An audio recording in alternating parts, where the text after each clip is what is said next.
আমি এখন আমাদের জাহাজের ইঞ্জিন কন্ট্রোল রুমে চলে এসেছি। আমি ইঞ্জিন কন্ট্রোল রুমের ভিতরে ঢোকার পরে আমাদের এরকমের একটা ওয়ে আছে। এই ইঞ্জিন কন্ট্রোল রুমে এই যে সুইচ বোর্ডগুলো দেখছেন, এইগুলো কত বড়, কত বিস্তৃত, এটাই তো বুঝতে পারছেন। তো এই যে সুইচ বোর্ডগুলোতে এতগুলো মেশিনারিজ আছে, এই সুইচ বোর্ডগুলোর সাইজ দেখে শুধু আপনি ধারণা করেন যে আমাদের আসলে কতগুলো রানিং মেশিন একসাথে চলছে। তো এই মেশিনগুলোর উপর মনোযোগ তো আমাদের রাখতে হবে। তো আমরা তো চাইলেই সব মেশিনারিজের উপর নিজে থেকে গিয়ে লোকালি এতক্ষণ তীক্ষ্ণ দৃষ্টি রাখতে পারবো না।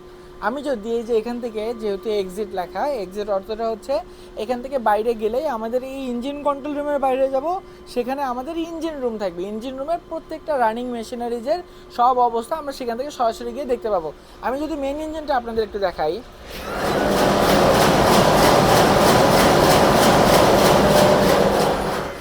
বাইরে শব্দ অনেক বেশি, এটা তো বুঝতে পারছেন। যেটা দেখলেন ওটা মেইন ইঞ্জিনের শুধু উপরের অংশ। তো আমাদের এই ইঞ্জিন কন্ট্রোল রুমে আসার পরে আমরা প্রথমেই এটার দিকে নজর রাখি। এটা যদিও একটা হোয়াইট বোর্ড, এই বোর্ডে প্রত্যেকটা ইনস্ট্রাকশন আলাদা করে লিখে দেওয়া থাকে। আমাদের কোন কোন ট্যাঙ্ক বা কী কী অবস্থায় আছে, বা কোন কোন অবস্থায় আমাদের কোন কোন মেশিনারি যে কী অবস্থা আছে সব আমরা দেখতে পারি। এখানে যদি আলাদা করে কোনো ইনস্ট্রাকশন থাকে সেটা লেখা এভরি 1 আওয়ার ইজিবি ওয়াটার লেভেল চেক। তো এটা আপনারা হয়তো বা প্রথমে বুঝবেন না, এগুলো বোঝার কথাও না। এগুলো হচ্ছে আমাদেরকে বোঝানোর জন্য যদি কোনো ইনস্ট্রাকশন থাকে সেটা এখানে লিখে রাখে, যাতে আমরা এটাকে দেখে মনে রাখতে পারি। তারপর এখানে শুরুতে আসলেই আপনি এখানে বেশ কিছু কম্পিউটার দেখতে পারবেন। এই কম্পিউটারগুলো আমাদের বিনোদনের জন্য না, প্রত্যেকটা রানিং মেশিনারিজ কী অবস্থায় আছে সেটা বোঝার জন্য আমরা এই কম্পিউটারগুলোকে ব্যবহার করি।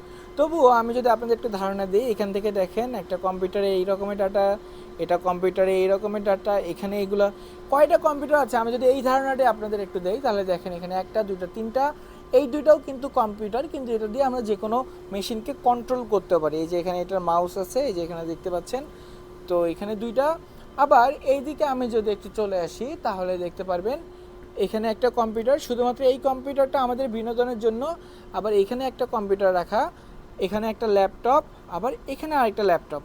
তো এই এতগুলো কম্পিউটার দিয়ে আমরা সব কিছু এই এই এই এই প্যানেলটা স্পেশালি ডিজাইন করা শুধুমাত্র আমাদের পেপার ওয়ার্ক, বা আমাদের যদি কোনো হিসাব নিকাশের কাজ থেকে এখানে বসে আমরা সেই পেপার ওয়ার্কগুলো করতে পারি। আর এইখানে যে তিনটা কম্পিউটার আছে, এই তিনটা কম্পিউটারের কাজ হচ্ছে আমাদের প্রত্যেকটা রানিং মেশিনারিজের উপর নজর রাখা। আর এই দুইটা কম্পিউটার হচ্ছে আমরা এটা দিয়ে কন্ট্রোল করতে পারি, চেক করতে পারি প্রত্যেকটা রানিং কী অবস্থায় আছে। আমাদের এখানে দেখেন বিশাল বড় লিস্ট, প্রত্যেকটা লিস্টে যদি আমি যাই তাহলে এই ডাটাগুলো চেঞ্জ হবে। আমরা যদি এখানে আসি তাহলে কোনটা কি, কোনটার তাপমাত্রা কত, কোন মেশিন কীভাবে চলছে, সব কিছু আমরা এখান থেকে দেখতে পারবো। আবার যে রানিং মেশিনগুলো চলছে, যেগুলো আমরা প্রেশার মেনটেন করি, কোনটা কোন প্রেশারে চলছে, সব ঠিকঠাক আছে কিনা আমরা এখান থেকে সেটাকে দেখতে পারবো।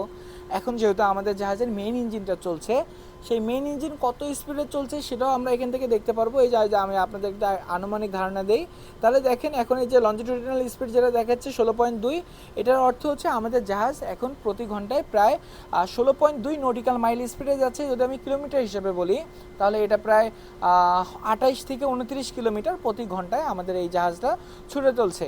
তো এখন এই স্পিডকে কমা বাড়া করার জন্য জাহাজের দুই ডিপার্টমেন্টের দুইজন হেড, যেমন ক্যাপ্টেন আর চিফ ইঞ্জিনিয়ার, তারা যদি ডিসিশনে আসে যে আমরা ঠিক আছে এখন স্পিড আরও বাড়াবো, তাহলে আমরা এই মেশিনকে কন্ট্রোল করে স্পিডকে কমা অথবা বাড়ানোর পারমিশন দিতে পারবো। তো এখন যদি কত স্পিডে আছে আমি আপনাদের একটু দেখাই। আমাদের এখন দেখেন আমরা ফুল স্পিডে যাচ্ছি, এই যে সাদা মার্ক করা অংশ যেটা দেখছেন এটা এখন ফুলের দিকে আছে, তার মানে আমরা এখন সর্বোচ্চ স্পিডে যাচ্ছি। তো এখন এই যে স্পিডে যাওয়ার জন্য জাহাজ তো আমাদের কত দ্রুত আগাচ্ছে তার উপর আমাদের কোনো কন্ট্রোল নাই। আমাদের কন্ট্রোল আছে যে জাহাজ আসলে যে পাখাটা থাকে, গাড়ি যেমন চাকা, আমাদের জাহাজের এরকম পাখা থাকে, এই পাখাটা আসলে কত জোরে ঘুরছে সেটার উপর আমাদের কন্ট্রোল আছে। যদি পাখাটা জোরে ঘুরাইতে পারি তাহলে জাহাজ জোরে যাবে। কিন্তু এখন এটাও নির্ভর করে, জাহাজ তো আর ভাই রাস্তায় চলে না, জাহাজের চলার জন্য অনেক কিছু দরকার আছে। বাতাসের বেগ, পানির মধ্যে কী পরিমাণে ঢেউ আছে, সমুদ্রের উত্তালতা, আবার আন্ডার ওয়াটার কারেন্ট, আবার অনেক কিছু ফ্যাক্ট থাকে, যেটার জন্য অনেক সময় এরকম হয় আপনি জাহাজের ইঞ্জিন বন্ধ রাখলেও জাহাজ একা একাই চলে যাবে। আবার অনেক সময় থাকে যে আপনি সর্বোচ্চ স্পিডে জাহাজ চালালেও জাহাজ দেখবেন যে আগাচ্ছে না, খুব ধীরে ধীরে জাহাজ এগিয়ে চলছে। তো এই জিনিসগুলো মোকাবেলা করেই আমাদের এখানে দুই রকমের ইয়ে থাকে। একটা হচ্ছে এই যে কত স্পিডে ঘুরছে সেটা দেখতে পারি, আর কত স্পিডে যাচ্ছে সেটাও দেখতে পারি। এখন জাহাজ ডানে যাচ্ছে নাকি বামে যাচ্ছে সেটা দেখার জন্য আমাদের এরকমের রাডার অ্যাঙ্গেল থেকে, এই রাডার অ্যাঙ্গেলটা হচ্ছে নৌকার যেরকম বইটা থাকে আমাদের জাহাজেরও এরকমের অ্যাঙ্গেল থাকে, যেটা দিয়ে আমরা বুঝতে পারি যে জাহাজের বইটাটা আসলে কোন দিকে ঘোরানো। এখন যেদিকে ঘোরানো এটা যদি আমি আপনাদের একটু দেখাই, জাহাজের এই যে দেখেন দুইটা অংশ লেখা আছে, একটা আছে পোর্ট আর একটা হচ্ছে স্টারবোর্ড। জাহাজের ডান দিকের অংশকে আমরা স্টারবোর্ড বলি, বাম দিকের অংশকে পোর্ট বলি। তো এখন এটা বাম দিকের অংশে মানে পোর্টের দিকে প্রায় 4 ডিগ্রির মতো ঘোরানো আছে। 4 ডিগ্রির মতো ঘোরানো থাকার পর জাহাজ আসলে এইদিকে যাচ্ছে নাকি এদিকে যাচ্ছে, ডানে যাচ্ছে নাকি বামে যাচ্ছে, সেটা দেখার জন্য আমাদের এইখানে দেখেন ট্রান্সভার্স স্পিড আছে, এটা এখন কিছু দেখাচ্ছে না, তার মানে জাহাজ একদম স্ট্রেইট যাচ্ছে, সোজাসুজি চলছে।